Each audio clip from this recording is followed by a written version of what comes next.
ভারতী পরিবহন এটাই ক্লিক করবেন। ক্লিক করার পরে দেখবেন যে ড্রাইভার্স বা লার্নার লাইসেন্স যে অপশানটা আছে ওটাই ক্লিক করবেন। ওটা ক্লিক করার পরে দেখবেন আপডেট ইওর মোবাইল নাম্বারে যে একটা বারকোড বা এসেছে, ওই সারথি যে নিচে যে সারথি ডট পরিবহন .gov.in আছে ওটাই ক্লিক করবেন। ওটাই ক্লিক করার পরেই দেখতে পাবেন যে একটা পেজ খুলে গেছে যে ইন্টার ইওর ডিএল নাম্বার। আপনি ডিএল নাম্বার দিলেন,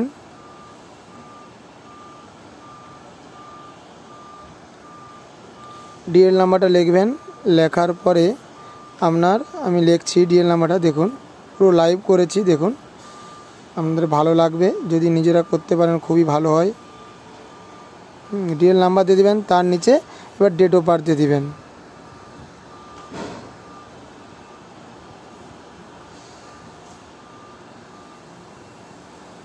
দেওয়ার পরে এখানে ক্যাপচার যে কোড দিতে বলেছে ওটা দিয়ে দিলেন।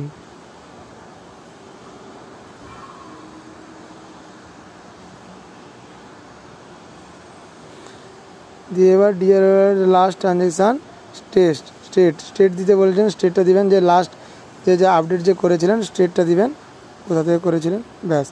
এবার সাবমিট করবেন। দেখুন সাবমিট করার পর দেখবেন যে এবার দিয়েছে যে এবারে যে আধার নাম্বার দিতে হবে, আধার নাম্বার দিবেন।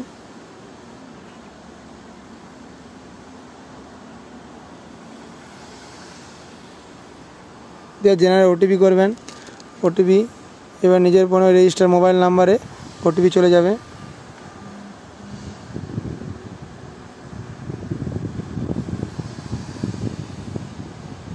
তো আপনার এখানে যে বক্সগুলো আছে সবগুলো ওকে করবেন, পড়ে নেবেন ঠিক করে, দিয়ে ওকে করে অথেন্টিকেশান করবেন। অথেন্টিকেশান আপনার টোটাল ডিটেলস চলে আসবে। সেই ডিটেলসে গেলে আপনি আবার প্রসিড করবেন, ব্যাস। করার পরে দেখবেন যে আপনার যে আপনার নাম, ড্রাইভিং লাইসেন্স, মোবাইল সব দিন প্রসিড করবেন।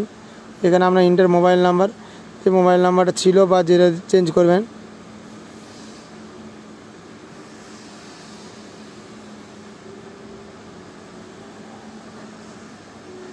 প্রসিড করবেন।